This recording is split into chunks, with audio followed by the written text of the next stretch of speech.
ఓం శాంతి. సూరజ్భాయిజీ చెప్పిన మురళీ చింతన నవంబర్ 21. ఓం శాంతి. ఈరోజు బాబా మరలా మన పిల్లలకు సంగమ యుగాన్ని గుర్తు చేయిస్తున్నారు. మీరు ఈ సమయంలో సంగమ యుగంలో ఉన్నారు. ఒకవైపు కలియుగం, మరొక వైపు సత్యయుగము.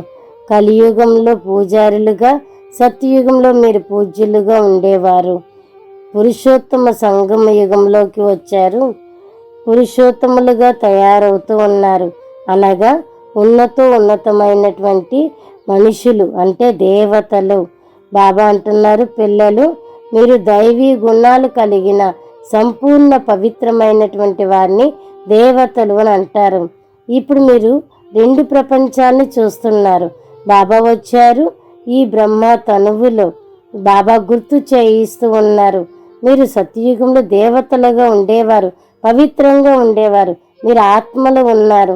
మీరు ఇప్పుడు ఇంటికి వెళ్ళేది ఉన్నది. ఇప్పుడు మీరు 84 జన్మల చక్రాన్ని పూర్తి చేశారు. మీరు ఇప్పుడు తిరిగి ఇంటికి వెళ్ళాలి. నా యొక్క మహిమ మీరు పాడుతూ వచ్చారు.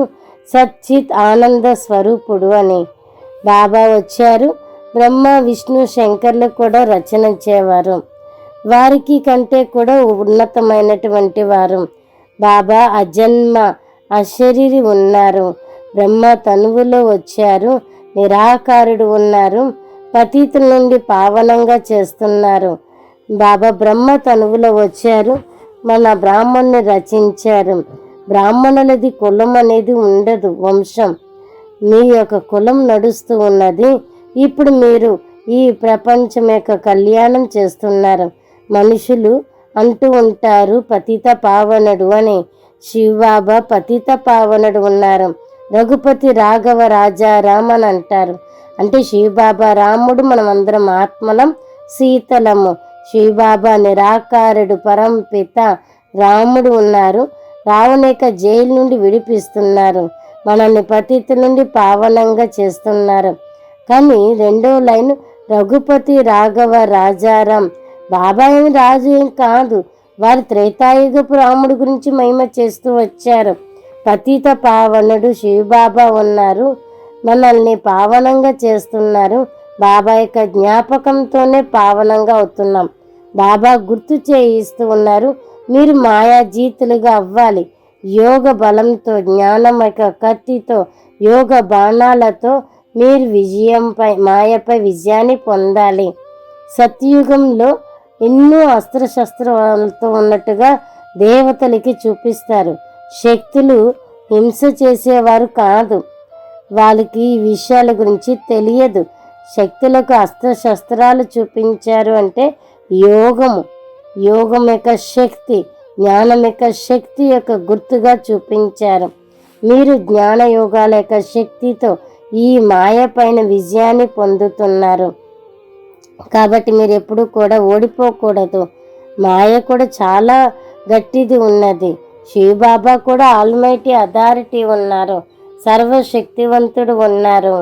బాబా యొక్క జ్ఞాపకంతోనే మీరు మాయ పైన విజయాన్ని పొందుతున్నారు. బాబా జ్ఞానాన్ని ఇస్తున్నారు. భగవంతుడు మన జ్ఞానాన్ని ఇస్తున్నారు.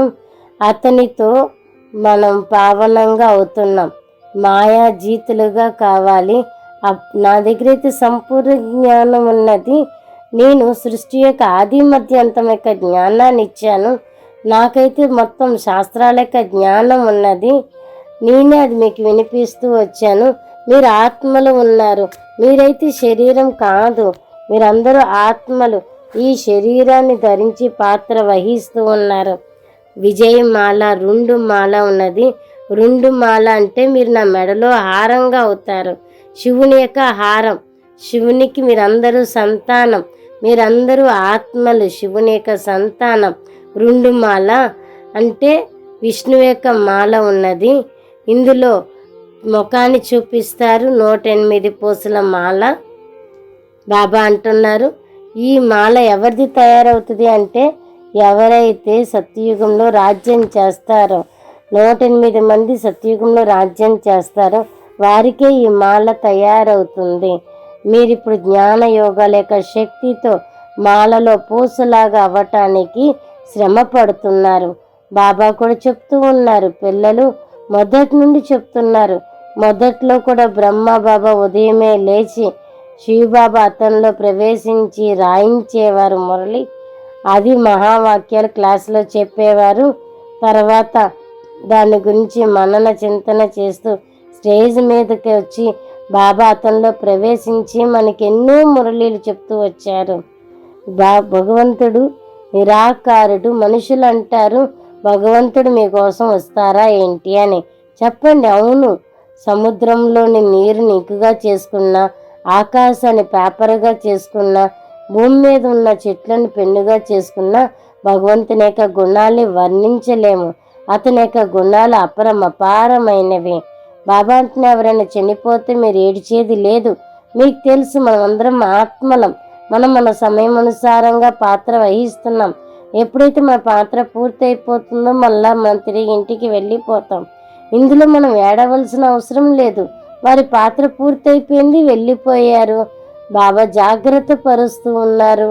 పిల్లలు ఎవరైనా శరీరం వదిలినట్లయితే ఏడుస్తూ ఉంటారు. అలా ఏడవకండి. ఎందుకు ఏడవాలి?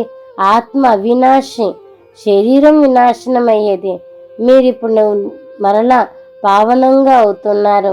బాబా యొక్క జ్ఞాపకంతోనే సుందరంగా అవుతారు. బాబా అందరికీ ఈ విషయాన్ని నేర్పించండి అని చెప్తున్నారు. బ్రహ్మలో ఉన్న పరమాత్ముడు పరమేశ్వరుడు మనకి లభించిన తర్వాత ఇంక దేని గురించి చింతించాలి? ఏడవలసిన అవసరం ఏమున్నది? ఈ సమయంలో మీరందరూ కూడా ఎవరు చనిపోయినా ఏడవలసిన అవసరం లేదు. ఎందుకనంటే ఈ జ్ఞానం తనకి తెలుసు. మనం ఆత్మలము, పరంధామం నుండి వచ్చాం పాత్ర వహించటానికి. మళ్ళీ తిరిగి అక్కడికే వెళ్ళేది ఉన్నది. ఈ శరీరం ఒక వస్త్రం. మనం ఇప్పుడు ఒక వస్త్రాన్ని వదిలి మరొక వస్త్రాన్ని ధరిస్తున్నాం. ఆత్మ యొక్క స్వధర్మమే శాంతి. కాబట్టి ఆత్మాభిమాని స్థితిలో ఉండాలి.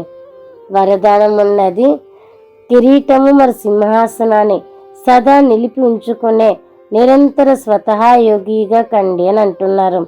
ఈరోజు మనకి బాబా కిరీటము మరి సింహాసనం ఈ రెండు కూడా విశ్వ కళ్యాణం చేయటం కోసం కిరీటం లభించినది. మరి బాప్దాదాయక హృదయ సింహాసనం సదా నిలిచి ఉన్నట్లయితే నిరంతరం స్వతహా యోగిగా అవుతాము. విశ్వ కళ్యాణం యొక్క బాధ్యత కిరీటము, బాప్దాదా యొక్క హృదయ సింహాసనం ఎప్పుడైతే లభిస్తుందో అప్పుడు ఇంకే కష్టము ఉండదు. ప్రాప్తికి తరగనిదిగా ఉంటుంది. సమీపంగా సంబంధంలోకి సమీపంగా వస్తాము. ఎక్కడైతే ప్రాప్తి ఉంటుందో అక్కడ స్మృతి స్వతహాగా ఉంటుంది. స్లోగన్ ఉన్నది, ప్లెయిన్ బుద్ధి ద్వారా అంటే స్వచ్ఛమైన బుద్ధి ద్వారా ప్లాన్ ప్రాక్టికల్లోకి తీసుకొచ్చినట్లయితే అందులో సఫలత తప్పకుండా లభిస్తుంది సహజంగానే. కాబట్టి ఈ రోజంతా కూడా మనం ఇదే అభ్యాసం చేద్దాము. నేను మాస్టర్ సర్వశక్తివాన్ ఆత్మను ఉన్నాను. నా యొక్క అంగం నుండి ఎర్రటి కిరణాలు నలువైపులా వ్యాపిస్తూ ఉన్నాయి. సర్వశక్తివంతుడు బాబా యొక్క కిరణాలు నా పైన పడుతూ ఉన్నాయి. అతని యొక్క ఛత్రఛాయలలో నేను సురక్షితంగా ఉన్నాను. అచ్చా, ఓం శాంతి.